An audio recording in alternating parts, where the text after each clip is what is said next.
Jeremy Werner with your Daily Dish. The Illinois football staff was back on the recruiting trail on Monday, their first day of off-campus recruiting for the 6-week evaluation period that runs through May 31st. And during this evaluation period, college football assistant coaches, not head coaches, can make in-person evaluations of prospects at their high schools. And due to the pandemic, this is the first spring evaluation period since 2019. We already saw at least 7 Illinois assistants were on the road Monday, with many of them visiting in-state programs. And the Illini will use this time to be seen by some of their top targets, get closer looks at 2023 prospects of intrigue, especially those out of state, and to get some time in their first in-person looks at prospects in future classes in 2024 and beyond.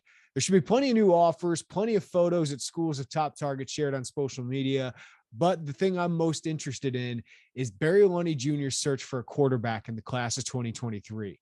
The Illinois offensive coordinator didn't get a chance to get out on the road last year, so Tony Peterson had to rely on film and Zoom interviews to ultimately land on 3-star New Jersey quarterback Donovan Leary as the first prep quarterback recruit of the Brett Bielema era. For Peterson's replacement, Loney will have a more normal evaluation process with the ability to scout passers in person this spring.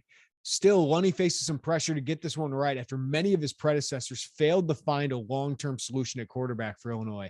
Get this, the Illini haven't had a multi-year starting quarterback it recruited as a high school prospect since Nathan Shieldhouse, and he left the program in 2013.